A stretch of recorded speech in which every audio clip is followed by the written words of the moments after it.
नमस्ते स्टूडेंट, मैं ऋषभ जैन आपका इंजीनियर्स वर्क यूट्यूब चैनल पर हार्दिक स्वागत करता हूं।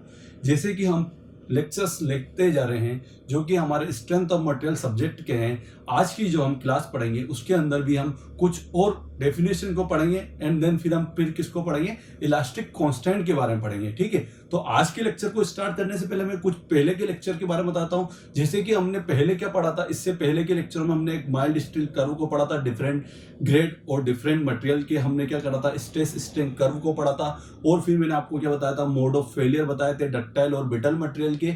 देन आज की जो मेरी क्लास है इसके अंदर हम क्या पढ़ेंगे, हम पढ़ेंगे इलास्टिक कांस्टेंट को पढ़ेंगे। और इलास्टिक कांस्टेंट को पढ़ने से पहले कुछ 5 से 10 मिनट के अंदर हम क्या है, कोई 4 डेफिनेशन जो हमारी छुटी हुई थी उसे और हम कंप्लीट कर लेते हैं। देन फिर हम क्या हो जाएगा, हमारा कंप्लीटली एक चीज हो जाएगी कि हमने मटेरियल की या हमारी जो सॉलिड बॉडी जो होगी उसकी हमने सारी की सारी मैकेनिकल प्रॉपर्टी को कंप्लीट कर लिया।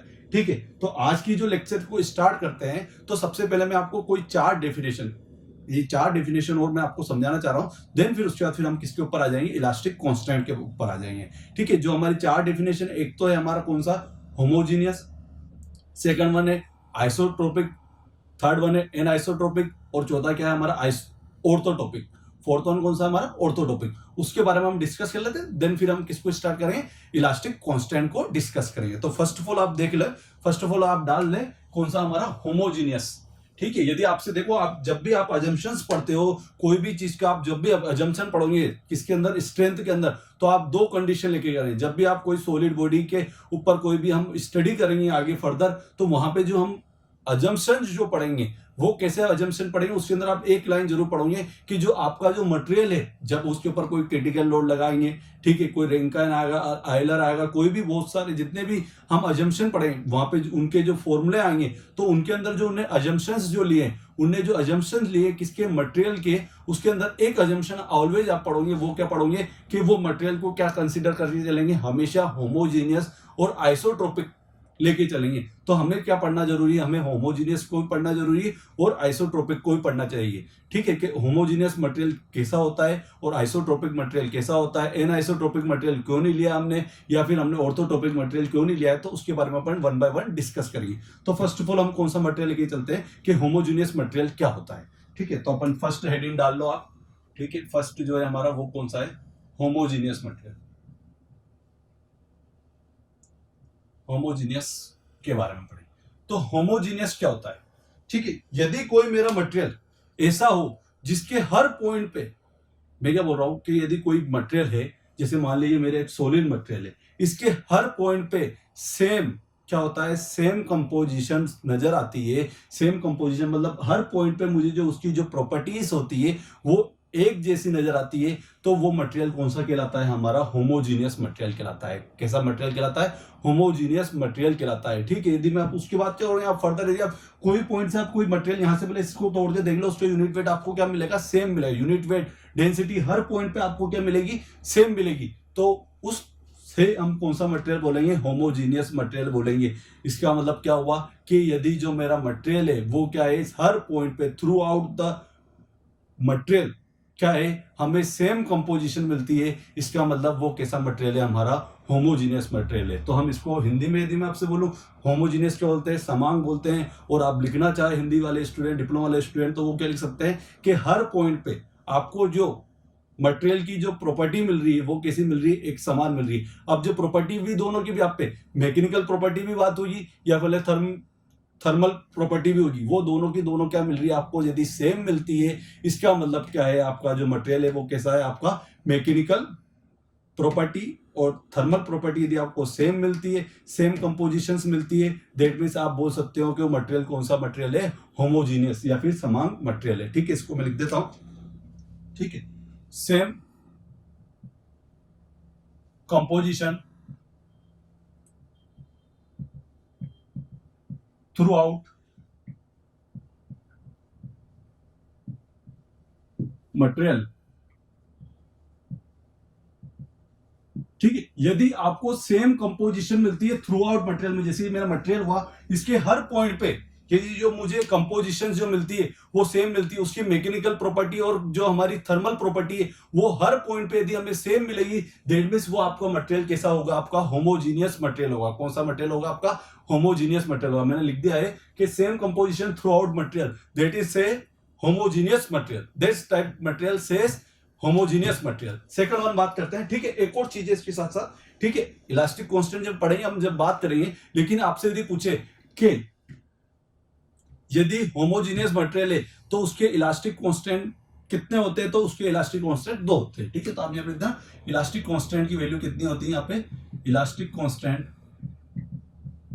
जो होते हैं, कांस्टेंट जो होते हैं वो कितने होते हैं, यहां पे 2 होते हैं, ठीक है। अब सेकंड क्या पढ़ना है हमें, सेकंड पढ़ना है हमें आइसोट्रोपिक। कौन सा पढ़ना है हमें, आइसोट्रोपिक के बारे में पढ़ना है। आइसोट्रोपिक होता क्या है, ठीक है। ऐसा मटेरियल या ऐसी सॉलिड बॉडी जिसके हर डायरेक्शन पे आपको जो इलास्टिक प्रॉपर्टी वो कैसी मिल रही है, एक समान मिल रही है, एक जैसी यदि मिल रही है। वहां पे तो क्या बोल रहा था मैं, होमोजीनियस में तो हर पॉइंट पे जो आपको मैकेनिकल प्रॉपर्टी हुई या फिर थर्मल प्रॉपर्टी हुई या फिर उसकी जो कंपोजिशन है वो कैसी मिल रही है, सेम मिल रही है, तो दैट इज से आप क्या बोलोगे, उसे होमोजीनियस मटेरियल बोलोगे। जबकि आइसोट्रोपिक में एक वर्ड आया था इलास्टिक प्रॉपर्टी, जो उसकी इलास्टिक प्रॉपर्टी है वो हर डायरेक्शन, डायरेक्शन वर्ड और जुड़ा हुआ है, ठीक है, हर डायरेक्शन में जो आपको इलास्टिक प्रॉपर्टी है यदि वो एक जैसी नजर आती है तो वो मटेरियल कौन सा कहलाएगा, आपका आइसोट्रोपिक मटेरियल कहलाएगा।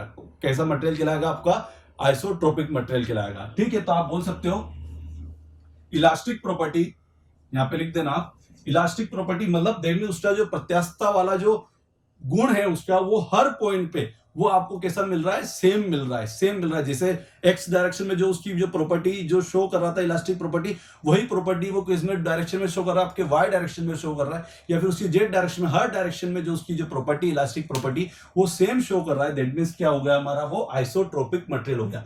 तो same elastic property, elastic property every direction, ठीक है।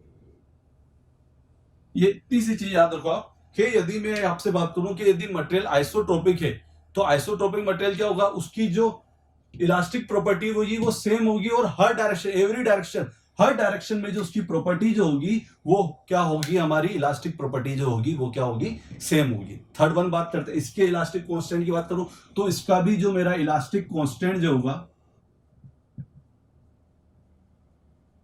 इलास्टिक कांस्टेंट जो होगा आपका वो क्या होगा, आपका 2 ही होता है। इसके लिए भी 2 ही होता है। आपसे पूछ सकता है कि इलास्टिक कांस्टेंट कितना होता है आइसोट्रोपिक मटेरियल का, 2 होता है। जबकि यदि आपसे बात करें क्या कि यदि होमोजीनियस मटेरियल की बोले तो भी कितना होता है, उसके भी 2 ही होते हैं। अब नेक्स्ट वन बात करते हैं, कौन सा है हमारा, थर्ड वन है एन आइसोट्रोपिक। थर्ड है एन आइसोट्रोपिक, ठीक है। एन आइसोट्रोपिक क्या होता है, एन आइसोट्रोपिक के बारे में बात करते हैं, ठीक है। जस्ट इसका अपोजिट होता है। यहां पे क्या मिलता है, सेम इलास्टिक, आइसोट्रोपिक में क्या होता था, आइसोट्रोपिक में होता है same elastic property every direction. अब यहां पे क्या होगा, can not same elastic property in every direction. यदि आप बोल सकते हैं हर डायरेक्शन में क्या है कि आपको इलास्टिक प्रॉपर्टी क्या नहीं मिली है, सेम नहीं मिली है, तो आप बोल सकते हो elastic property can not same every directions. Her direction में क्या है, उसकी जो प्रॉपर्टी है, इलास्टिक प्रॉपर्टी जो है वो हमें सेम नहीं मिली है। क्या है, हमें सेम नहीं मिलती है, हर हर डायरेक्शन में यदि हमें प्रॉपर्टी सेम नहीं मिलती है, दैट मीन्स वो कौन सा है, एन आइसोट्रोपिक मटेरियल है। और यदि हमें सेम मिल जाती है तो वो कौन सा मटेरियल है, हर डायरेक्शन के अंदर यदि हमें प्रॉपर्टी, इलास्टिक प्रॉपर्टी यदि सेम मिल जाती है तो वो आइसोट्रोपिक मटेरियल है। अब इसका जो इलास्टिक कांस्टेंट की वैल्यू जो होती है वो कितनी होती है, इसके अंदर इलास्टिक कांस्टेंट की अभी हम पढ़ेंगे इलास्टिक कांस्टेंट होता क्या है, ठीक है। इलास्टिक कांस्टेंट की इसकी वैल्यू होती है 21, कितनी होती है, 21 होती है। जबकि इसकी कितनी होती है, हमारी 2 होती है। जबकि होमोजीनियस की भी कितनी होती है, 2 होती है। अब लास्ट हमारी कौन सी बची है, एक और बचा है हमारा, वो बचा है ऑर्थोटॉपिक। कौन सा बचा है हमारा, ऑर्थोटॉपिक। तो फोर्थ डेफिनेशन पढ़ेंगे अपन, ऑर्थोटॉपिक। ऑर्थोटॉपिक ऑर्थोटॉपिक मटेरियल। ठीक है, अब ऑर्थोटॉपिक मटेरियल क्या होता है कि ये होमोजीनियस के भी पे आप बात कर सकते हो। इसके अंदर वहां पे क्या होता है, आपको सेम कंपोजिशन मिल रही थी। होमोजीनियस मटेरियल क्या होता है, सेम कंपोजिशन मिल रही थी। और मैंने आपको सेकंड चीज क्या बोली थी, उसकी मैकेनिकल प्रॉपर्टी की बात करें या फिर थर्मल प्रॉपर्टी की बात करें, वो हर पॉइंट पे क्या मिल रहा था, आपको सेम मिल रहा था। जबकि यहाँ पे क्या होगा, ऑर्थोटॉपिक जो मटेरियल होगा, ऑर्थोटॉपिक मटेरियल वो मटेरियल होता है जिसके अंदर क्या होता है कि प्रॉपर्टी जो होती है, जो कंपोजिशन जो होती है, वो पहली बात तो सेम नहीं होगी। तो क्या डाल सकते हैं अपन, कंपोजिशन कैन नॉट सेम। ठीक है,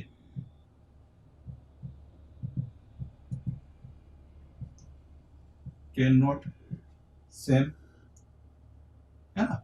ठीक है, composition can not same each and every point, ये भी लिख सकते हैं आप, है ना। इसके अलावा दूसरी चीज बात करूं मैं इसके अंदर, ठीक है, mechanical property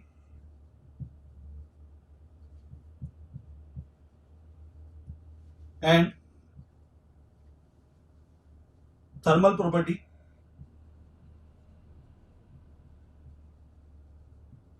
are not same, are not same in each and every point. आप देख सकते हैं ईच एंड एवरी पॉइंट पे जो है आपकी क्या नहीं मिल रहा है, क्या नहीं मिल रहा है, सेम इलास्टिक वाली बात तो है नहीं। इसमें क्या है, मैकेनिकल प्रॉपर्टी, और दूसरी चीज क्या है, हमारी थर्मल प्रॉपर्टी आपको सेम नहीं मिल रही है। तो ये हमारी चार डेफिनेशन होगी। फर्स्ट ऑफ ऑल मैंने आपको किसकी बात करी, होमोजीनियस मटेरियल की बात करी। होमोजीनियस मटेरियल वो मटेरियल होगा जिसके अंदर क्या होगा, होमोजीनियस को हम क्या बोलते हैं हिंदी में, समान पदार्थ बोलेंगे या समान बॉडी बोल सकते हो आप। ठीक है, तो समान जो पदार्थ होगा आपका वो कैसा होगा, यदि उसके थ्रू आउट बात करूं कि पूरे के पूरे में क्या हो, सेम कंपोजिशन हो, उसकी मैकेनिकल प्रॉपर्टी और थर्मल प्रॉपर्टी हर पॉइंट पे क्या हो, सेम हो, तो आपका होमोजीनियस होगा। इसके इलास्टिक कांस्टेंट की वैल्यू कितनी होती है, 2 होती है। ठीक है, अब इसी के जस्ट अपोजिट अपन बोल सकते हैं वो कौन सा मटेरियल होगा, ऑर्थोटॉपिक मटेरियल। ऑर्थोटॉपिक मटेरियल वो मटेरियल होता है जिसकी सेम कंपोजिशंस नहीं होती, उसकी मैकेनिकल और थर्मल प्रॉपर्टी क्या होती है, अलग अलग होती है। हर उसके सेमी मैकेनिकल प्रॉपर्टी और थर्मल प्रॉपर्टी वाली जो बात हुई, वो हर पॉइंट पे क्या मिलेगी, आपको अलग अलग मिलेगी। ठीक है, तो आप इसको ये भी डाल सकते हो। और इसका मैंने यही ऑर्थोटॉपिक कहलाता है। और इसका जो इलास्टिक कांस्टेंट की जो वैल्यू होती है वो भी पढ़ना है। इलास्टिक कांस्टेंट की जो वैल्यू होती है, इलास्टिक कांस्टेंट की जो वैल्यू होती है वो क्या होती है, हमारी 9 होती है। कितनी होती है, 9 होती है। ठीक है, इसे आप याद रखें।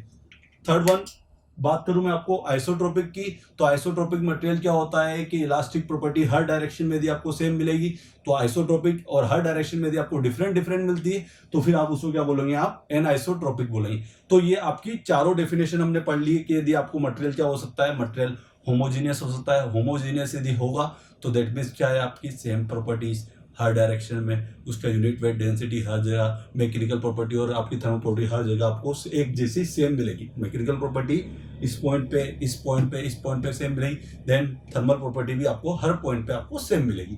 ठीक है, और यदि आपको सेम नहीं मिलती है दैट मीन्स वो ऑर्थोटॉपिक हो जाएगा। और आइसोटॉपिक, इलास्टिक प्रॉपर्टी सेम, जबकि इसमें क्या होगा, हर डायरेक्शन में, जबकि यहाँ पे हर डायरेक्शन में आइसोट्रोपिक में तो सेम होती है, जबकि एन आइसोट्रोपिक में इलास्टिक प्रॉपर्टी क्या होती है, डिफरेंट डिफरेंट होती है। इलास्टिक कांस्टेंट भी याद रख लेना, होमोजीनियस के अंदर इलास्टिक कांस्टेंट 2 होता है, आइसोट्रोपिक में भी 2 होता है, एन आइसोट्रोपिक में 21 होता है, जबकि हमारे किसके अंदर, ऑर्थोटॉपिक के अंदर कितना होता है, 9 होता है। ठीक है, इसके एग्जाम्पल भी बताता हूँ मैं आपको। यदि मैं बात करूँ आपसे एन आइसोट्रोपिक की, किसकी, एन आइसोट्रोपिक का एग्जांपल बात करूं तो आप लिख लेना वहां पे एग्जांपल में क्या होता है, क्रिस्टल बोल देना। जो भी हमारा क्रिस्टल बिटल टाइप का जो मटेरियल होता है, जो सडनली फेलियर होता है, उसकी जो प्रॉपर्टी इलास्टिक कांस्टेंट की वैल्यू होती है वो 21 होती है। जबकि यहाँ पे ऑर्थोटॉपिक के अंदर आप एग्जांपल लिख देना, वुड को आप लिख सकते हो। ठीक है, तो ये तो हमने 4 प्रॉपर्टी जो मैंने आपको बोला था, इलास्टिक कांस्टेंट को पढ़ने पहले हमारे जो 4 प्रॉपर्टी और जो बच रही थी कि मटेरियल होमोजीनियस हो सकता है, ठीक है, इधर से हमारा आइसोट्रोपिक हो सकता है, ऑर्थोटॉपिक हो सकता है, और इधर से एन आइसोट्रोपिक हो सकता है, इसके बारे में हमने पढ़ लिया। अब जो हमने पढ़ने जाना है वो क्या पढ़ना है, हमें इलास्टिक कांस्टेंट को पढ़ना है। किसको पढ़ना है, हमें इलास्टिक कांस्टेंट को पढ़ना है। तो अब इलास्टिक कांस्टेंट के बारे में हम पढ़ते हैं। अब हम किसको पढ़ने जा रहे हैं, इलास्टिक कांस्टेंट को पढ़ने जा रहे हैं। किसको पढ़ने जा रहे हैं, इलास्टिक कांस्टेंट को पढ़ने जा रहे हैं। जो हमारा इलास्टिक कांस्टेंट जो होगा वो पढ़ने से पहले मैं आपको 2 चीज बताता हूं। ठीक है, जितने भी हमारे इलास्टिक कांस्टेंट होंगे वो किसको फॉलो करेंगे, हुक्स लॉ को फॉलो करेंगे, सभी के सभी हुक्स लॉ को फॉलो करेंगे। और जो हुक्स लॉ होता है वो क्या होता है कि स्ट्रेस क्या होती है, हमेशा यहाँ पे किसके समानुपाती होगी, जो स्ट्रेस होगी वो प्रोपोर्शनल होगी किसके, स्ट्रेन के प्रोपोर्शनल होगी। ठीक है, तो यही चीज आप जरूर याद रखना, और इसी के व्याप पे हम कांस्टेंट को पढ़ाएंगे, इलास्टिक कांस्टेंट को। फिर भले वो चाहे यंग्स मॉडुलस ऑफ इलास्टिसिटी हो, वो भी हुक्स लॉ को ही फॉलो कराएगा। वो भी यही बात बोला कि जो स्ट्रेस होता है वो प्रोपोर्शनल होता है स्ट्रेन के। इधर से हमारा मॉडुलस ऑफ रिजिडिटी वाला पार्ट हुआ, तो वो भी यहाँ भी स्ट्रेस क्या होगी, डायरेक्ट प्रोपोर्शनल होगी, स्ट्रेन की प्रोपोर्शनल होगी। लेकिन यहाँ पे क्या हो जाएगा, हमारा शेयर वाला पार्ट आ जाएगा। देन फिर जो हम बल्क मॉडुलस पढ़ेंगे, पॉइजन रेशियो पढ़ेंगे, तो कंप्लीटली जितने भी आपके कांस्टेंट होते हैं वो सभी के सभी किसको फॉलो करेंगे, हमारे हुक्स लॉ को फॉलो करेंगे। और हुक्स लॉ जो हम जानते हैं कि वो कौन सी लिमिट तक चलता है, हमारी प्रोपोर्शनल लिमिट तक चलता है। तो फर्स्ट ऑफ ऑल मैं आपको एक बार पहले लिख देता हूं कि कौन कौन सा हमें इलास्टिक कांस्टेंट को पढ़ना है। ठीक है, तो फर्स्ट ऑफ ऑल जो हमारा फर्स्ट जो होता है वो कौन सा होता है हमारा, जिसे हम बोलते हैं यंग्स मॉडुलस, या फिर एक और चीज बोल सकते हैं आप इसे मॉडुलस ऑफ इलास्टिसिटी। क्या बोलते हैं इसे, मॉडुलस ऑफ इलास्टिसिटी। क्या बोलते हैं, मॉडुलस ऑफ इलास्टिसिटी। क्या बोलते हैं, मॉडुलस ऑफ इलास्टिसिटी। ठीक है, तो पहला जो है हमारा वो क्या पार्ट है हमारा, पहला जो पार्ट है हमारा वो पार्ट है यंग्स मॉडुलस या मॉडुलस ऑफ इलास्टिसिटी। क्या पढ़ना है आपको, इलास्टिसिटी। थोड़ा सा गलत दे मैंने, इलास्टिसिटी। क्या पढ़ना है आपको, मॉडुलस ऑफ इलास्टिसिटी के बारे में पढ़ना है। ठीक है, तो इसके अंदर क्या होता है हमारा, फॉर एग्जाम्पल जैसे हम बात करें, जैसे यही हमारी एक रोड हुई, स्टील की रोड हुई। ठीक है, और इसके ऊपर जब मैंने जैसे ही टेंशन फोर्स को अप्लाई किया, ठीक है, टेंशन फोर्स को अप्लाई किया, तो पहले लेंथ जो थी वो ये थी हमारी, और उसकी जो चेंज इन लेंथ होगी फोर्स अप्लाई करने के बाद, उसकी जो चेंज इन लेंथ होगी वो हमारी इतनी होगी। ठीक है, यहाँ तक तो हमारी एल है सही। ठीक है, इसके अलावा इसने डिफॉर्मेशन ले लिया यहाँ पे, और वो हो गया हमारा डेल्टा एल। दैट मीन जो टोटल अब लेंथ कौन सी होगी हमारी, L1 होगी। तो चेंज इन लेंथ की बात करूं तो चेंज इन लेंथ कितनी होगी आपकी, मैंने बताया हुआ है लास्ट में से यदि आप पहली वाली लेंथ को यदि माइनस कर देते हो तो क्या हो जाता है, अब आपकी डेल्टा एल आपको पता चल जाता है। ठीक है, तो इसके अंदर क्या है, सिंपल सा है कि जो ये क्या बोल रहा है आपसे कि जो स्ट्रेस होता है, नॉर्मल स्ट्रेस जो होता है, ये याद रखो यहाँ पे जो स्ट्रेस लगा वो किस टाइप में लगा है, नॉर्मल स्ट्रेस लगा है। कैसे लगा है नॉर्मल स्ट्रेस, मैंने आपको बताया नॉर्मल स्ट्रेस जो होता है वो सरफेस के परपेंडिकुलर लगता है। कैसे लगता है, सरफेस के लंबवत लगता है। जैसे ये सरफेस है तो इसके लंबवत लग रहा है, ठीक है, या परपेंडिकुलर लग रहा है, तो वो कौन सा स्ट्रेस कहलाता है आपका, नॉर्मल स्ट्रेस कहलाता है। तो आप यहाँ पे लिख भी सकते हो कि normal stress is directly proportional to strain. क्या होता है, हमारे स्ट्रेन के समानुपाती होता है। अब जब इसके आप यहाँ नॉर्मल स्ट्रेस को ऑब्वियसली आप किससे डिनोट करते हो, टो से डिनोट करते हो, जबकि स्ट्रेन को आप किससे डिनोट करते हो, एप्सिलॉन से डिनोट करते हो। और इस प्रोपोर्शनल के साइन को जब आप बैठाते हो तो आप एक कांस्टेंट लेते हो, और वो कांस्टेंट क्या होता है आपका, ई होता है। और ई ही क्या कहलाता है आपका, modulus of elasticity. That means मैं इसको ई से डिनोट कर सकता हूं। किससे डिनोट कर सकता हूं, ई से डिनोट कर सकता हूं। ठीक है, बात है ई मल्टीप्लाई में क्या हो गया हमारा एप्सिलॉन, और एप्सिलॉन क्या होती है मेरी स्ट्रेन होती, क्या होती है मेरी स्ट्रेन होती। तो यदि मुझे ई को कैलकुलेट करना है तो मुझे किससे किसको, यहां से मैं इसे एप्सिलॉन कर देता हूं, और ये चीज क्या आ गई मेरी, मॉडुलस ऑफ इलास्टिसिटी आ गई है। स्ट्रेन की कोई यूनिट होती, मैंने आपको पहले लेक्चर में बताया था, स्ट्रेन क्या होती है, यूनिट लेस होता है। दैट मींस जो हमारा सिग्मा की जो यूनिट होगी, जो हमारे प्रतिबल की जो यूनिट होगी, जो हमारे स्ट्रेस की यूनिट होगी, वही यूनिट किसकी होगी, हमारे ई की यूनिट होगी। दैट मींस यहाँ पे क्या लिख सकते हो आप, ई की जो यूनिट होती है वो भी क्या होती है, मेगा पास्कल भी बोल सकते हो, या फिर आप इसको क्या बोल सकते हो, न्यूटन पर mm स्क्वायर यूनिट होती है, और डाल के, है ना, और ये भी होती है। ठीक है, और यही किसकी होती है, हमारे प्रतिबल की भी यूनिट होती है। ठीक है, तो हमने पहला कौन सा पढ़ा है, यंग्स मॉडुलस ऑफ इलास्टिसिटी पढ़ा है, यंग का प्रत्यास्थता का नियम पढ़ा है हमने, जिसके अंदर क्या बोल रहा है ये कि जो हमारा नॉर्मल स्ट्रेस जो होती है वो किसके प्रोपोर्शनल होती है, डायरेक्टली प्रोपोर्शनल टू स्ट्रेन होती है। प्रतिबल जो होता है वो किसके समानुपाती होता है, वो विकृति के समानुपाती होता है। जब समानुपाती के साइन को जब आप हटाते हो तो आप एक कांस्टेंट लेते हो, और वो कांस्टेंट कौन सा होता है, ई होता है। ठीक है, आपसे ये पूछ सकता है कि यंग्स मॉडुलस के अंदर कौन से के अंदर नॉर्मल फोर्स के बारे में बात की है, कौन से नॉर्मल फोर्स, नॉर्मल स्ट्रेस के बारे में बात की गई है। ठीक है, आप जैसे इसके प्रोपोर्शनल की साइन को उठाए तो आपको ये चीज पता पड़ेगी कि ई इक्वल टू में क्या हो जाएगा आपका, स्ट्रेस अपॉन में स्ट्रेन। दैट इज, ये हमारी क्या होगी, पहला मॉडुलस कंप्लीट हो जाए, पहला इलास्टिक कांस्टेंट कंप्लीट हो जाए, जो कि क्या है हमारा मॉडुलस ऑफ इलास्टिसिटी, या फिर यंग्स मॉडुलस। क्या, यंग्स मॉडुलस है। ठीक है, अब हमें दूसरा पढ़ना है। ठीक है, फर्स्ट हमारा कंप्लीट हो, अब हमें दूसरा पढ़ना है। ठीक है, इसको आप एक बार पहले स्क्रीनशॉट ले लें या फिर नोट डाउन कर लें।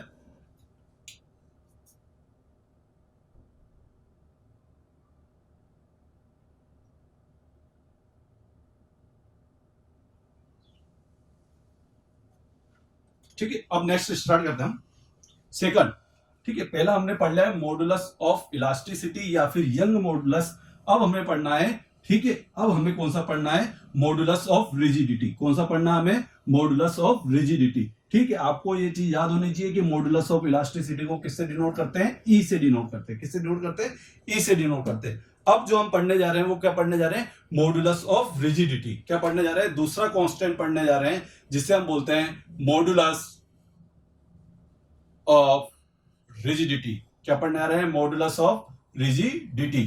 ठीक है, अब मॉडुलस ऑफ रिजिडिटी के अंदर क्या होता है, पहले मैं आपको एक बार शो कर देता हूं। यहां पे क्या होता है कि जो हमारा शेयर स्ट्रेस जो होता है वो किसके डायरेक्टली प्रोपोर्शनल, बोला हमेशा डायरेक्टली प्रोपोर्शनली समानुपाती ही होगा। दैट मीन वो हुक्स लॉ वाले ही लॉ को फॉलो करेगा।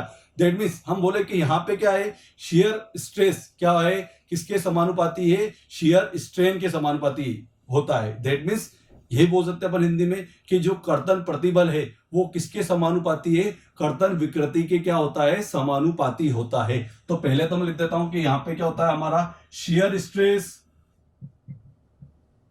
या फिर कर्तन प्रतिबल बोल सकते हो, लिख भी सकते हो। कर्तन प्रतिबल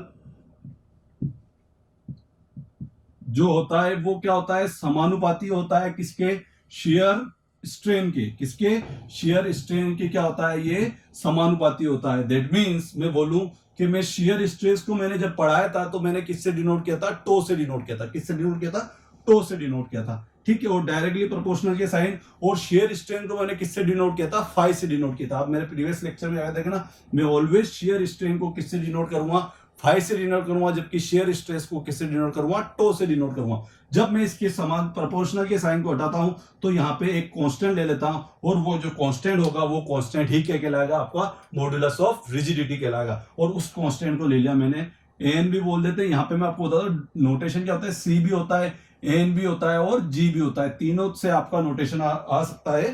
ठीक है, सी भी हो सकता है, एन भी हो सकता है और जी भी हो सकता है। तो आपको याद रखना है कि ये तीनों ही नोटेशन जो है वो किसके हैं, मॉडुलस ऑफ रिजिडिटी के है। ठीक है, या फिर आप क्या बोल सकते हो इसे, सीएनजी से याद रख लो कि या तो सी भी आ जाए, एन भी आ जाए और जी भी आ जाए। दैट मींस आप समझ जाना कि ये क्या है, मॉडुलस ऑफ रिजिडिटी वाला पार्ट है आपका। ठीक है, तो जब आपने इसके प्रोपोर्शनल के साइन को हटाया तो आपने यहाँ पे एन लिख दिया, मल्टीप्लाई में क्या कर दिया आपने, 5 कर दिया। ठीक है, डॉट ला दो, ठीक है, वरना एक्स जैसा लगेगा। ठीक है, 5 हो गया। अब एन निकालना है, दैट मींस हमें करना पड़ेगा टो अपॉन में 5 करना पड़ेगा। ये हमारा पार्ट हो गया। ठीक है, अब बोलूंगे कि शेयर स्ट्रेन की कोई यूनिट होती नहीं होती। दैट मींस जो प्रतिबल की जो यूनिट होगी, जो शेयर स्ट्रेस की जो यूनिट होगी, वही यूनिट किसकी होगी, हमारे एन की यूनिट होगी। और एन क्या होता है, हमारा modulus of rigidity. That means इसकी भी यूनिट की यदि मैं बात करूं तो क्या होगी, न्यूटन पर एमएम स्क्वायर भी बोल सकते हो, या फिर जीपीए भी, सॉरी एमपीए भी बोल सकते हो, जीपीए बोल सकते हो। ठीक है, या फिर आप एमपीए मेगा पास्कल भी आप बोल सकते हो। ठीक है, जी और गीगा पास्कल में चल जाता है वो। ठीक है, तो ये पार्ट हो गया हमारा कौन सा, मॉडुलस ऑफ रिजिडिटी। इसको मैं आपको थोड़ा सा और एक और डायग्राम से बताऊं। यहाँ पे जो हमारा फोर्स जो लगता है, जैसे फॉर एग्जांपल ये हमारी ओरिजिनल बॉडी है। ठीक है, अब मैंने आपको बताया शेयर क्या होता है कि एक पार्ट जो होता है, एक तरफ तो फोर्स क्या लगता है, लेफ्ट हैंड साइड पे आता है, और एक साइड वाला पार्ट कौन सा आता है, राइट हैंड साइड पे आता है। तो देखो यहाँ पे जो मैंने फोर्स लगाया, एक फोर्स मैंने इस साइड लगाया, एफ साइड पे लगाया, और एक तरफ मैंने दूसरी अपोजिट डायरेक्शन में फोर्स लगाया, जिसकी वजह से क्या हुआ कि उसके अंदर जो डायमेंशन में जो चेंज आया, वो चेंज कैसा आया वो मैं आपको ड्रॉ करके बताता हूँ। ये मेरी डायमेंशन में अब चेंज आ गया, अब ये मेरी डायमेंशन में चेंज आ गया है। और ये ही चीज, ये जो मेरा यहां से यहां तक का जो चेंज आया है, इसे मैं एक्स बोल देता हूं। और यही क्या है, उसका डिफॉर्मेशन आया है। यही क्या है, उसकी शेयर स्ट्रेन आई है जो उसने चेंज ले ली। ठीक है, तो आप इसके थ्रू आप डिनोट कर सकते हो। ठीक है, यहाँ पे एफ लिख देते हैं। तो ये कौन सा पार्ट हुआ आपका, मॉडुलस ऑफ रिजिडिटी हुआ। कौन सा हुआ आपका, मॉडुलस ऑफ रिजिडिटी। अभी तक हमने दो कांस्टेंट पढ़ लिए, एक तो पढ़ लिया हमने मॉडुलस ऑफ इलास्टिसिटी पढ़ लिया, या फिर आप यंग मॉडुलस भी हो सकते हो, और दूसरा हमने क्या पढ़ लिया है, मॉडुलस ऑफ रिजिडिटी को पढ़ लिया। अब नेक्स्ट, अब हमें तीसरा पढ़ना है। तीसरा मॉडुलस कौन सा होता है आपका, बल्क मॉडुलस होता है। कौन सा होता है हमारा, बल्क मॉडुलस होता है। बल्क मॉडुलस को पढ़ते हैं, इसका आप एक बार स्क्रीनशॉट ले लें। ठीक है, अब नेक्स्ट स्टार्ट करते हैं हम थर्ड मॉडुलस, है ना। थर्ड पढ़ेंगे वन, कौन सा, थर्ड इलास्टिक कांस्टेंट पढ़ने जा रहे हैं, जो कि क्या है हमारा, बल्क मॉडुलस। कौन सा है हमारा, बल्क मॉडुलस। ठीक है, इसको जो नोटेट करते हैं, इसको जो डिनोट करते हैं, वो किससे करते हैं हम, के से डिनोट करते हैं। किससे डिनोट करते हैं, के से डिनोट करते हैं। और जो हमारा बल्क मॉडुलस होता है वो इनवर्सली प्रोपोर्शनल होता है किसके, कंप्रेसिबिलिटी के। किसके प्रोपोर्शनल होता है, इनवर्सली प्रोपोर्शनल होता है कंप्रेसिबिलिटी के। और कंप्रेसिबिलिटी कहां पढ़ेंगे हम, एफएम के अंदर पढ़ेंगे, वहां पे हम इसको पढ़ेंगे। एक बार और हम वहां भी बल्क मॉडुलस पढ़ेंगे, तो वहां पे क्या होगा हमारा कि जो बल्क मॉडुलस जो होगा वो किसके इनवर्सली प्रोपोर्शनल होगा, हमारे कंप्रेसिबिलिटी के। यहाँ पे हमें क्या पढ़ना है, थर्ड मॉडुलस ऑफ इलास्टिसिटी पढ़नी है। थर्ड हमें पढ़ना है इलास्टिक कांस्टेंट पढ़ना है, और वो इलास्टिक कांस्टेंट कौन सा है हमारा, थर्ड जो है हमारा बल्क, कौन सा पढ़ना है, बल्क मॉडुलस। कौन सा पढ़ना है, बल्क मॉडुलस हमें पढ़ना है। कौन सा पढ़ना है, बल्क मॉडुलस पढ़ना है। ठीक है, अब बल्क मॉडुलस पढ़ने के लिए आप पहले सबसे पहले एक चीज याद रखिए कि जो बल्क मॉडुलस जो अप्लाई होता है वो क्या होता है, थ्री म्यूचुअली परपेंडिकुलर सरफेस। जैसे मैं बात करूं तो इसके तीनों तरफ फोर्स लगेगा। पहले क्या होता है, जो आपका जो डायरेक्ट फोर्स लग रहा था, डायरेक्ट स्ट्रेस जो लग रही थी, वो ओनली फॉर एक ही डायरेक्शन लग रही थी। लेकिन यहाँ पे क्या होगा कि आपकी जो तीनों जो आपको विजिबल हो रही है, जैसे एक, दूसरी और तीसरी, तीनों ही सरफेस पे क्या होगा, आपकी क्या होगी, डायरेक्ट फोर्स लगेगा। दैट मीन्स वहां पे तीनों ही डायरेक्शन में क्या होगी, आपकी फोर्स को अप्लाई होगा। ठीक है, और तीनों डायरेक्शन में क्या होगा, स्ट्रेस जनरेट होगा। ठीक है, ये बात तो समझ आएगी, आपके थ्री म्यूचुअली परपेंडिकुलर सरफेस पे आपके फोर्स लगेंगे, स्ट्रेस लगेंगे। ठीक है, तो इसके अंदर क्या होता है कि जो डायरेक्ट स्ट्रेस जो आपका लगता है वो किसके समानुपाती होता है, वॉल्यूमेट्रिक स्ट्रेन के। वहां पे तो हम क्या बोलते हैं, एक डायरेक्शन की बात करते हैं कि ओनली फॉर, यदि हम इलास्टिक कांस्टेंट के अंदर यदि हम पहले वाले की बात करते तो हमने वहां पे मॉडुलस ऑफ रिजिडिटी के अंदर नहीं, मॉडुलस ऑफ इलास्टिसिटी के अंदर क्या पढ़ा था हमने, एक ही सरफेस पे हमने क्या लाया था, फोर्स को, टेंशन फोर्स को अप्लाई किया था। जबकि यहाँ पे तीनों ही जो उसकी सरफेस है उस पर हमने क्या किया है, हमने फोर्स को लगाया जिसके डायरेक्ट स्ट्रेस को लगाया, और उसकी वजह से क्या हुआ, उसकी वॉल्यूमेट्रिक क्या हुई, स्ट्रेन चेंज हुई है, क्या उसके वॉल्यूम में क्या हुआ है, चेंज आया है। ठीक है, तो ये इसके अंदर हम क्या बोलेंगे, इसके अंदर कि जो डायरेक्ट स्ट्रेस जो होता है वो किसके प्रोपोर्शनल होता है, वॉल्यूमेट्रिक स्ट्रेन के प्रोपोर्शनल होगा। जब लिख लेते हैं एक बार पहले, डायरेक्ट स्ट्रेस। ठीक है, स्ट्रेस को हम क्या बोलते हैं, प्रतिबल बोलते हैं। तो डायरेक्ट स्ट्रेस जो होता है यहाँ पे वो किसके प्रोपोर्शनल होता है, वॉल्यूमेट्रिक स्ट्रेन के। तो आप लिख सकते हैं वॉल्यूमेट्रिक स्ट्रेन। ठीक है, आयतन विकृति, इसको क्या बोलते हैं अपन, आयतन विकृति बोलते हैं। तो मैं लिख देता हूं यहां पे, ठीक है, आयतन विकृति। तो यहां पे क्या है हमारा कि जो डायरेक्ट स्ट्रेस जो होता है वो किसके डायरेक्टली प्रोपोर्शनल होता है, वॉल्यूमेट्रिक स्ट्रेन के डायरेक्टली प्रोपोर्शनल होता है। तो डायरेक्ट स्ट्रेस, ठीक है, और इस प्रोपोर्शनल के यदि आपको डायरेक्ट स्ट्रेस को ऑलवेज अपन सिग्मा से डिनोट करते हैं। प्रोपोर्शनल का साइन मैंने बना दिया, वॉल्यूमेट्रिक स्ट्रेन की बात करूं तो मैंने क्या लिख दिया, एप्सिलॉन वी लिख दिया है। ठीक है, क्योंकि यदि मैं ओनली फॉर लेंथ की बात करता तो एप्सिलॉन ए लिख देता। ठीक है, यदि मैं उसकी विड्थ की बात करता तो बी टी लिख देता, थिकनेस की बात करता तो। लेकिन अपन पूरा कंप्लीटली उसके वॉल्यूम की बात करें तो मैंने यहाँ पे वी से डिनोट कर दिया। अब इस प्रोपोर्शनल के साइन को हटाएंगे तो हमारा यहाँ पे क्या आ जाएगा, के आ जाएगा, और इधर क्या हो जाएगा, मल्टीप्लाई में ईवी। और यदि हमें बल्क मॉडुलस के निकालना है तो अपन सिग्मा अपॉन में क्या कर देंगे, ये कर देंगे। दैट मींस ये किस किस का रेशियो होता है, जो बल्क मॉडुलस जो होता है वो किस किस का रेशियो होता है, बल्क मॉडुलस जो होता है वो डायरेक्ट स्ट्रेस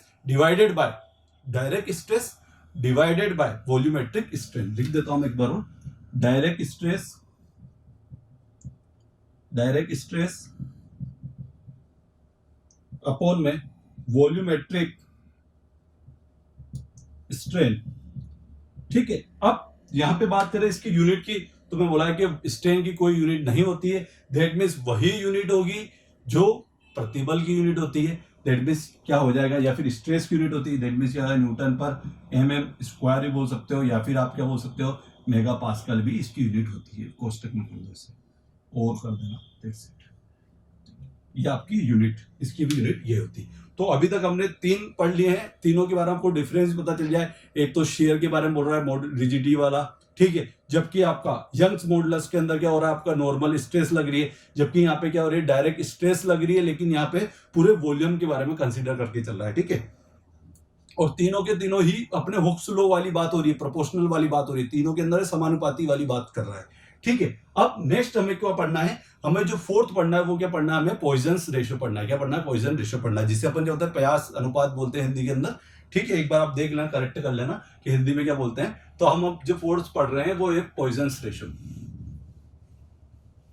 ठीक है, इससे आप एक बार स्क्रीनशॉट ले लें या फिर नोट डाउन कर लें।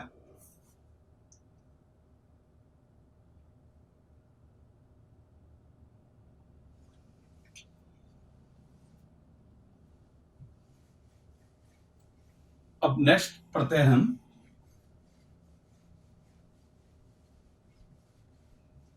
नेक्स्ट क्या पढ़ना है आपको, पॉइजन रेशियो। क्या पढ़ना है आपको नेक्स्ट, जो पढ़नी है आपको कांस्टेंट पढ़ना है, वो कौन सा पढ़ना है आपको, पॉइजन रेशियो। क्या पढ़ना है, पॉइजन रेशियो।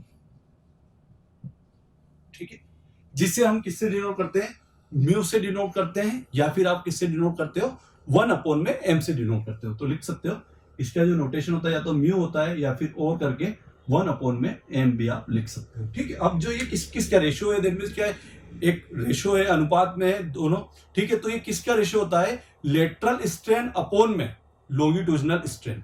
ठीक है, लेटरल को क्या बोलते हैं, पार्श्व विकृति, अपॉन में अनुदैर्ध्य विकृति का जो अनुपात होता है वही क्या कहलाता है, आपका पॉइजन रेशियो कहलाता है। ठीक है, तो लिख लेते हैं कि ये जो रेशियो होता है म्यू या फिर और करके 1/m जो होता है वो रेशियो किसका होता है, तो एक तो होता है लेटरल स्ट्रेन अपॉन में लॉन्गिट्यूडिनल स्ट्रेन। किसका रेशियो होता है, ये देख लो, किसका रेशियो होता है, ये होता है आपका लेटरल स्ट्रेन अपॉन में लॉन्गिट्यूडिनल स्ट्रेन का क्या होता है, रेशियो होता है। कौन, पॉइजन रेशियो, या फिर इसको आप म्यू से डिनोट करते हो या फिर 1/m से डिनोट करते हो। लेटरल को आप क्या बोलते हो, पार्श्व विकृति बोलते हो, लिख देता हूं मैं आपको, पार्श्व विकृति बोलते हो। क्या बोलते हो, पार्श्व विकृति। ठीक है, जबकि ये कौन सा होता है, आपकी अनुदैर्ध्य विकृति होता है। क्या होता है, आपकी अनुदैर्ध्य विकृति होता है। ठीक है, अब आपको मैं दोनों चीजें बताता हूँ, लेटरल और लॉन्गिट्यूडिनल। मैंने जब आपको स्टार्ट किया था तो मैंने वहां पे भी आपको एक्सप्लेन किया था कि लॉन्गिट्यूडिनल और लेटरल में डिफरेंस होता है। लॉन्गिट्यूडिनल की बात करूं मैं, लॉन्गिट्यूडिनल वो डायरेक्शन होती है, ठीक है, जिस डायरेक्शन में मेरा फोर्स लग रहा है वो ऑलवेज कौन सी डायरेक्शन होगी, हमारी लॉन्गिट्यूडिनल डायरेक्शन होगी। जबकि उसके पैरेलल जिस डायरेक्शन में फोर्स लगा डायरेक्ट फोर्स के पहला, जबकि उसके परपेंडिकुलर या फिर उसकी दूसरी जो सरफेस होगी वो क्या कहलाएगी, आपकी लेटरल स्ट्रेन कहलाएगी, या फिर क्या कहलाएगी, आपकी पार्श्व विकृति कहलाएगी। आपको सिंपल से जिस डायरेक्शन मेरा फोर्स या बल लग रहा है वो तो हुआ लॉन्गिट्यूडिनल हुआ, और उसके अलावा जो डायरेक्शन होगी वो कौन सी होगी, आपकी पार्श्व विकृति होगी, या फिर कौन सी होगी, आपकी लेटरल स्ट्रेन होगी। ठीक है, अब मैं आपसे बात करूं कि जो पॉइजन रेशियो जो होता है उसकी वैल्यू की बात कर लेते हैं कि हर मटेरियल के लिए डिफरेंट पॉइजन वैल्यू होती है, पॉइजन मान होता है अलग अलग। तो इसके अपन उसकी वैल्यू को डिस्कस कर लेते हैं। ठीक है, तो इसकी जो रेंज चलती है वो कहां से कहां तक चलती है, सबसे पहले तो इसको देख लेते हैं। जो इसकी रेंज होती है वो 0.0 से लेके कहां तक चलती है, 0.50 तक की इसकी रेंज होती है। सबसे पहली बात तो आप ये लिख लें, इसकी जो रेंज होती है वो क्या होती है, 0.0 से लेके कहां तक की होती है, आपकी 0.50 तक की होती है। अब मैं आपको डिफरेंट मटेरियल की क्या लिखा देता हूं, पॉइजन वैल्यू लिखा देता हूं। ठीक है, तो अपन लिखना स्टार्ट करते हैं। फर्स्ट ऑफ ऑल इस साइड में लिखते चलते हैं। सबसे पहले यदि हम बात करें तो किसकी बात करते हैं, मटेरियल 1 बाय 1 लेते हैं। पहले तो अपन रबड़ की बात कर लेते हैं। रबड़ की कितनी होती है हमारी, तो रबड़ की जो वैल्यू होती है वो होती है आपकी 0.45 से लेके कितनी होती है, 0.50 तक की होती है। कहां से कहां तक की होती है, 0.45 से लेके 0.50 हाईएस्ट किसकी होती है, आपके रबड़ की होती है। जबकि पहले मैं लोएस्ट की बात कर लूं तो जो लोएस्ट होती है वो होती है कॉर्क की, वो कितनी होती है आपकी 0.00 होती है, मतलब बिल्कुल ही नहीं होती, 0 होती है। ठीक है, नेक्स्ट बात करूं मैं गोल्ड की बात करता हूं तो गोल्ड की कितनी होती है आपकी, तो होती है 0.42 से लेके 0.44 तक होती है। नेक्स्ट बात करूं मैं एल्यूमिनियम की बात करता हूं तो एल्यूमिनियम की होती है 0.33 होती है। जबकि कॉपर की बात करता हूं तो उसकी भी कितनी होती है, 0.33 होती है। अब इसके बाद और हमारा स्टील भी यूज करते हैं, तो स्टील की यदि मैं बात करता हूं तो स्टील की कितनी होती है, 0.27 से लेके 0.30 तक की लिमिट होती है। नेक्स्ट बात करता हूं स्टील के बाद हुआ हमारा कास्ट आयरन की बात कर ले, तो कास्ट आयरन की कहां से कहां तक की होती है, 0.22 से लेके 0.26 तक होती है। ठीक है, इतनी याद है। रबड़ की कितनी होती है हमारी, 0.45 से लेके 0.50 तक होती है। नेक्स्ट कॉर्क की बात करें 0 होती है। गोल्ड की 0.42 से लेके 0.44 तक होती है। नेक्स्ट एल्यूमिनियम की बात करें तो 0.33 होती है। कॉपर की बात करें तो 0.33 होती है। स्टील की बात करें 0.27 के लिए 0.30 तक होती है। और कास्ट आयरन की बात करें तो कितनी होती है, 0.22 से लेके 0.26 तक होती है। नेक्स्ट और भी बहुत सारे होते हैं, जैसे अपने कंक्रीट तो बहुत इंपॉर्टेंट है। कंक्रीट तो हमें पढ़ना ही है कंक्रीट के बारे में, तो कंक्रीट की बहुत इंपॉर्टेंट है, आपसे पूछा जा सकता है। तो वो कितनी होती है 0.10 से लेके 0.20 तक होती है, ठीक है। इसके बाद मैं बात करूं किसकी, सैंड। सैंड भी इंपॉर्टेंट है, तो सैंड की कितनी होती है 0.20 से लेके 0.455 तक होती है।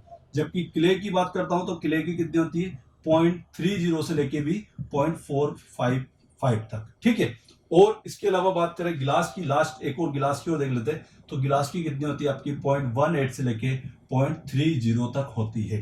तो मैंने आपको डिफरेंट मटेरियल की क्या लिखा दी है, पॉइजन वैल्यू लिखा दी है। सभी की मैंने किसकी पॉइजन वैल्यू को लिखा दिया है। यदि आपको नहीं दिख रहा है तो मैं आपको एक बार और रिपीट करके बताता हूँ कि रबड़ की जो होती है, स्टार्टिंग से बता रहा हूँ, रबड़ की जो वैल्यू होती है वो कितनी होती है 0.45 से लेके 0.50 तक। एक ये तो रबड़ का तो आपको याद रखना ही है।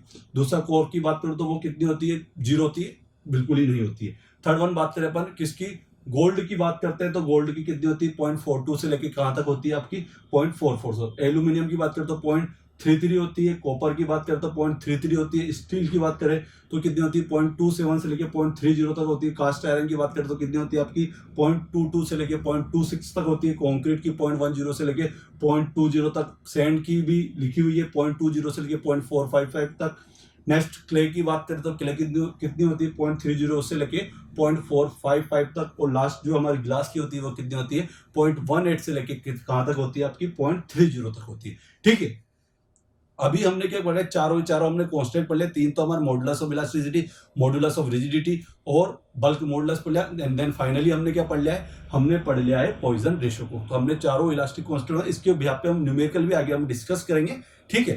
तो अब हमें क्या पढ़ना है, साथ में न्यूमेरिकल को स्टार्ट करने से पहले हम एक चीज और पढ़ लेते हैं। इन चारों के बीच में जो रिलेशनशिप है उसको भी हम पढ़ लेते हैं। तो अब हम क्या पढ़ेंगे कि जो हमारा एक तो हुआ ई, एक हुआ हमारा जी, सी, एन, जी, तीनों में से कुछ भी हो सकते हो। एक हमारा हुआ के और एक हुआ हमारा पॉइजन रेशियो जिसके ऊपर म्यू। इन चारों के बीच में जो रिलेशनशिप है हम उसको और पढ़ लेते हैं। देन फिर किसको स्टार्ट करेंगे, इलास्टिक कांस्टेंट के बेसिस पे जो न्यूमेरिकल आ सकते हैं आपके एग्जाम में उसको पढ़ेंगे। तो अब हमें क्या पढ़ना है कि हमने तीनों की तीनों मॉडुलस ऑफ इलास्टिसिटी पढ़ लिया है, मॉडुलस ऑफ रिजिडिटी को पढ़ लिया है, हमने बल्क मॉडुलस को पढ़ लिया और पॉइजन रेशियो को पढ़ लिया है, ठीक है। अब एक चीज और हमें पढ़नी है, वो चीज क्या पढ़नी है कि रिलेशनशिप पढ़ना है, ठीक है। किसको पढ़ना है, रिलेशनशिप। इन चारों के बीच में जो रिलेशनशिप है उसको हमें पढ़ना है। तो अब हम रिलेशनशिप के बारे में पढ़ लेते हैं। यदि आप चाहे तो बोले एक बार इसका स्क्रीनशॉट ले लें, ठीक है।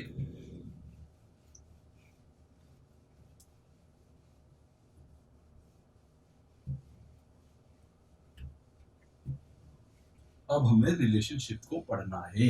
किसको पढ़ना है, रिलेशनशिप पढ़ना है। किस किस का, ई जिसे हम बोलते हैं मॉडुलस ऑफ इलास्टिसिटी, के जिसे हम बोलते हैं बल्क मॉडुलस, ठीक है, एन, सी या जी जिसे हम बोलते हैं मॉडुलस ऑफ रिजिडिटी, और लास्ट वन क्या है हमारा पॉइजन रेशियो जिसे हम क्या बोलते हैं, म्यू बोलते हैं। क्या बोलते हैं हम, म्यू बोलते हैं, ठीक है। तो हेडिंग डाल लेते हैं हम, रिलेशनशिप बिटवीन, रिलेशनशिप बिटवीन किस किस के बीच में। एक तो है मेरा ई जिसे बोलते हैं हम मॉडुलस ऑफ इलास्टिसिटी, के बल्क मॉडुलस, सी भी बोल सकते हैं, सी एन जी है ना। तो मैं यहाँ पे ओनली फॉर किसी डिनोट करता हूँ, जी से डिनोट कर देता हूँ, जी से, ठीक है, जिसे हम मॉडुलस ऑफ रिजिडिटी बोलते हैं। और लास्ट के आपका म्यू या फिर और करके लिख दो आप 1/m, ठीक है।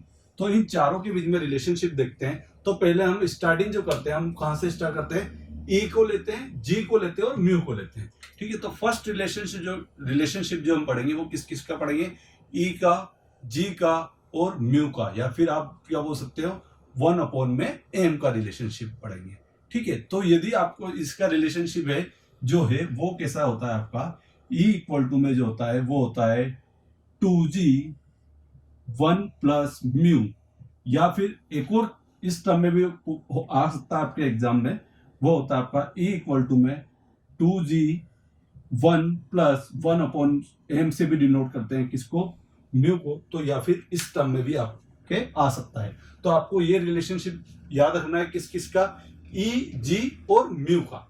अब सेकंड पढ़ रहे हैं हम किसका relationship, E modulus of elasticity, के बल्क मॉडुलस और हमारा म्यू या फिर जिसे हम 1/m भी बोलते हैं। ठीक है, तो इसका जो रिलेशनशिप होता है वो होता है E इक्वल टू में 3k 1 माइनस 2 म्यू। क्या होता है? E इक्वल टू में 3k 1 माइनस 2 म्यू। ठीक है, और इसे हम ये भी लिख सकते हैं 3k म्यू को हम क्या लिख सकते हैं 1/m, that mean 2 divide by m भी आप इसे नोटेट कर सकते हो। ठीक है, इसके तो बड़ा इसके डेरिवेशन होते हैं, उसके रिलेशनशिप के थ्रू अपन इसे सोल्व करते हैं, लेकिन यहाँ पे मैं क्या कर रहा हूँ आपको अपन ऑब्जेक्टिव पर्पस के भी यहाँ पे पढ़ रहे हैं, इसलिए मैं आपको डायरेक्ट यहाँ पे क्या लिख रहा हूँ फाइनल रिजल्ट बता रहा हूँ। ठीक है, यदि हम जब इसके मेंस की प्रिपरेशन करेंगे तो वहां पे आपसे जरूर ये पूछ सकता है, वहां पे आपको पूरा डिराइव करा सकता है कि आपको रिलेशनशिप को डिराइव करना है, लेकिन आपको यहाँ पे कैसे याद रखना है, फाइनल रिजल्ट याद रखना है कि जो आपका यदि बोले कि ई जी और म्यू का जो रिलेशनशिप है वो ये होता है, और आपका ई के और म्यू का जो रिलेशनशिप होता है वो हमारा ये होता है। नेक्स्ट थर्ड बात करता हूं, इसे आप नोट डाउन कर लो एक बार। थर्ड रिलेशन पढ़ेंगे अपन किस किस का। थर्ड रिलेशन हमें पढ़ना है म्यू। अब इस बार अपन के को ई को स्किप कर देते हैं। ठीक है, तो हम इन तीन का रिलेशनशिप पढ़ते हैं। वो रिलेशनशिप है हमारा थर्ड, जो कि है म्यू। ठीक है, एक है हमारा के और एक है हमारा जी। के जी और म्यू का रिलेशनशिप पढ़ेंगे तो वो क्या बनता है आपका, म्यू इक्वल टू में होता है 3k माइनस 2g अपॉन में 6k प्लस 2g। ये रिलेशनशिप होता है इसका म्यू के और जी का। म्यू बोलते हैं, बार बार रिपीट कर रहा हूं, पॉइजन रेशियो होता है। के क्या होता है, बल्क मॉडुलस होता है, जबकि जी क्या होता है आपका, मॉडुलस ऑफ रिजिडिटी होता है। लास्ट फोर्थ जो आपको रिलेशनशिप पढ़ना है, अब इस बार अपन म्यू को स्किप कर देते हैं और किसका रिलेशन पढ़ते हैं, ई के और जी का रिलेशनशिप पढ़ते हैं। किसका पढ़ते हैं, ई के जी का रिलेशनशिप पढ़ते हैं। तो क्या होता है, ई इक्वल टू में होता है आपका 9kg divide by 3k plus जी। ये रिलेशनशिप किसका होता है, ई के और जी का होता है। तो मैंने आपको चारों रिलेशनशिप बता दिए हैं किस किस के, ई के जी और म्यू के। ठीक है, तो इसी के ब्याप पे हमसे यदि कोई भी ई पूछ ले, जी पूछ ले, के पूछ ले, तो हम इधर से उधर जाके हम क्या निकाल सकते हैं, उसकी वैल्यू को कैलकुलेट कर सकते हैं या फाइंड आउट कर सकते हैं। तो आज के लेक्चर में हमने क्या पढ़ा है, आज के लेक्चर में हमने पहले क्या पढ़ा है, 4 डेफिनेशन पढ़ी है, homogeneous, isotropic, anisotropic and then last one orthotopic. Then फिर हमने क्या पढ़ा, इलास्टिक कांस्टेंट पढ़ा, याद रखना हुक्स लॉ को सारे कांस्टेंट आपके फॉलो करते हैं। और उसके अंदर हमने पहला पढ़ा है modulus of elasticity, normal stress directly proportional to strain. Second one shear stress की बात करिए, नोटेशन होता है CNG होता है, बल्क मॉडुलस के बारे में बात करिए। ठीक है, direct stress directly proportional to volumetric strain. और लास्ट पढ़ा अपने पॉइजन रेशियो पढ़ा है, जो कि क्या होता है आपका लेटरल स्ट्रेन अपॉन में लॉन्गिट्यूडिनल स्ट्रेन। ठीक है, पार्श्व विकृति अपॉन में अनुदैर्ध्य विकृति। पॉइजन रेशियो की मैंने डिफरेंट मटेरियल के बता दिए हैं आपको। कुछ जो भी हमारे इंजीनियर मटेरियल्स जो होते हैं एटलीस्ट उन्हें तो आपको याद करके जाना है। आपसे पूछ सकता है कि जो आपके पॉइजन रेशियो की जो लिमिट होती है वो कहाँ से कहाँ तक होती है, 0 से लेके 0.50 तक होती है। देन फिर मैंने आपको क्या किया है कि चारों के बीच में रिलेशनशिप बता दिए, ई के जी और म्यू के रिलेशनशिप बता दिए। अब आने वाली जो हमारी नेक्स्ट क्लास होगी उसके अंदर हम क्या पढ़ेंगे, उसके अंदर हम क्या पढ़ेंगे कि कोई भी हमारी जो रोड होगी उसके ऊपर हम क्या करेंगे, different size and shape and material की रोड होगी, उसके ऊपर हम लोड को अप्लाई करेंगे और उसके अंदर हम क्या फाइंड आउट करेंगे, क्या कैलकुलेट करना सीखेंगे, डिफॉर्मेशन कैलकुलेट करना सीखेंगे। ठीक है, अब वो जो डिफॉर्मेशन होगा, ठीक है, एक बार तो रेक्टेंगुलर बार होगी, एक बार उसके खुद के सेल्फ वेट, यदि मैं उसको यदि एक कैंटिलीवर बना देता हूं, जैसे फॉर एग्जांपल ये है और इसको मैंने यदि कैंटिलीवर, अब इसके खुद के सेल्फ वेट से क्या डिफॉर्मेशन आया वो चीज पढ़ेंगे।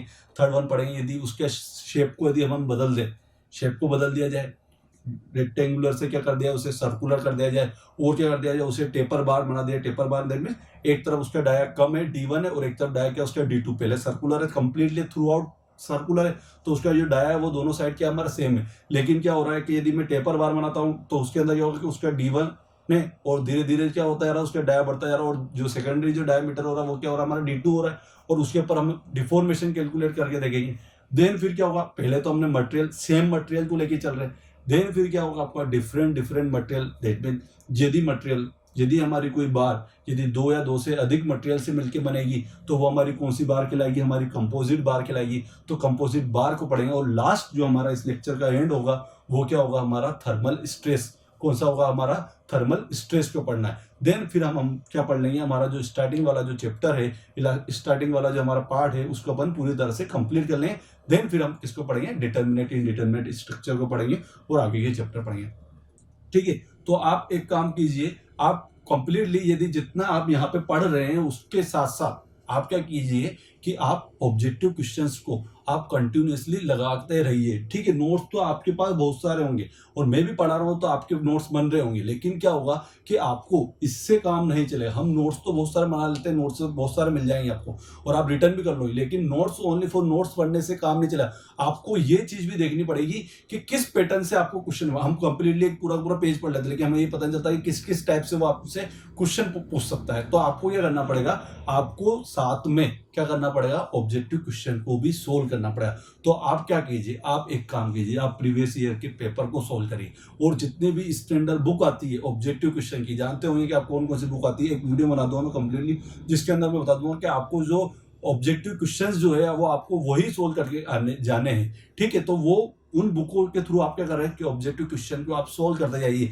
जैसे आपका यदि एक फर्स्ट चैप्टर कंप्लीट होता है तो उसके जो टॉपिक हमने पढ़ लिए हैं उसको आप क्या करिए, उसको आप अपने स्टैंडर्ड बुक के थ्रू जिसमें ऑब्जेक्टिव क्वेश्चन मिलते हैं आप उनको सोल्व कीजिए। एंड देन जो आपके प्रीवियस ईयर में इस चैप्टर से जो क्वेश्चन आया उसको सोल्व कीजिए। और यदि जो चीज आपको नोट्स में नहीं मिलती उसको एडिशनली साथ में उस क्वेश्चन में यदि आपने पढ़ी है और वो चीज आपने यदि नोट्स में नहीं पढ़ा तो उसको आप आपके नोट्स के अंदर क्या कीजिए, रीड आउट कर ले, एक बार लिख लो उसे।